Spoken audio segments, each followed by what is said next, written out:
10:30 ବାଜିଲାଣି ଟାଇମ୍। କଣ କରାଯିବ ଆପଣ ଯିବେ ଆଉ କଣ କରିବା କଥା ପଡ଼ିବ କଣ କରିବେ ଆମର କାମ ଅଛି ଆମର ଚାରିଆଡ଼େ ସୋସାଇଟି ଯାଉଛି ସବୁଆଡ଼େ ଯାଉଛି କାମ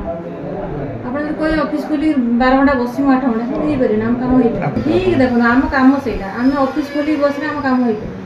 ମ୍ୟାଡ଼ାମ୍ ସେଇଟା ଆପଣଙ୍କ ଯାହା ପ୍ରୋବ୍ଲେମ୍ ଆପଣ ଜଣେଇ ଆଉ ଉପର ଲେଭେଲରେ ମୁଁ କଣ କରିବି ଆମ କାମ ଆମେ କିନ୍ତୁ ସାରିପାରିବୁନି ସେମିତି ବସିଲେ ଅଫିସ୍ରେ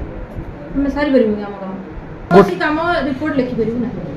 ତେଣୁ ଯେତେବେଳେ ହେଲେ ଯିବାକୁ ପଡ଼ିବ 10ଟାରେ ହଉ 12ଟାରେ ହଉ 1ଟାରେ ହଉ 5ଟା ବେଳେ ହଉ ଯିବାକୁ ପଡ଼ିବ ଆମକୁ ଦେଖନ୍ତୁ ଅଫିସ୍ ଖୋଲିବା ସମୟ 10ଟାରୁ 5:30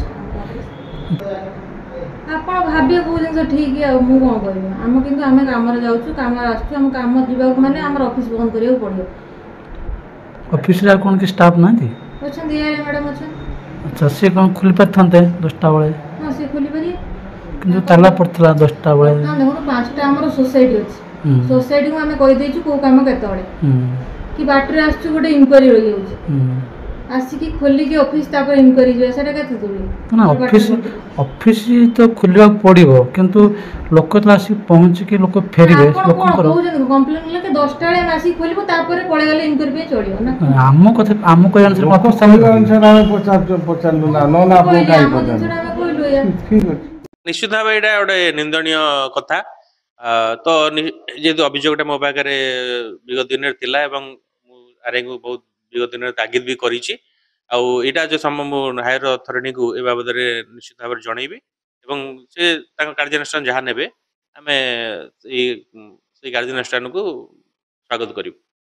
ନିଶ୍ଚିତ ଭାବେ ସରକାରୀ ନିୟମ ତ ସମସ୍ତେ ଜାଣିଛନ୍ତି ସରକାରୀ ଅନୁଶାସନରେ ସମସ୍ତେ ଆମେ ପାଳନ କରୁଛେ ସରକାରୀ ନିୟମ ପାଳନ କରୁଛେ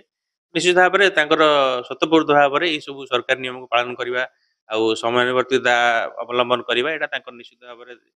ପାଳନ କରିବା ଉଚିତ ଆଉ ଏ ବାବଦରେ ଆମେ ପଦକ୍ଷେପ ନେଉଛୁ ହଁ ଆମ ତହସିଲ ପ୍ରଶାସନ ତରଫରୁ ବିଗତ ଦିନରେ ତାଙ୍କୁ କାରଣ ଦର୍ଶାଅ ନୋଟିସ୍ ବି ଯାଇଛି ତାର ସେ ଉତ୍ତର ବି ରଖିଛନ୍ତି ଏବଂ ଏଇଭଳି କାର୍ଯ୍ୟକ୍ରମ ଏଇଭଳି କାର୍ଯ୍ୟ ଆଗକୁ ନ କରିବା ପାଇଁ ସେ ଆମକୁ ପ୍ରତିଶ୍ରୁତି ବି ଦେଇଛନ୍ତି ତା ବାଦ ଯଦି ଏହାକୁ ସେ ଖଣ୍ଡନ କରୁଛନ୍ତି ତାହେଲେ ଆମେ କାର୍ଯ୍ୟାନୁଷ୍ଠାନ ଗ୍ରହଣ କରିବୁ।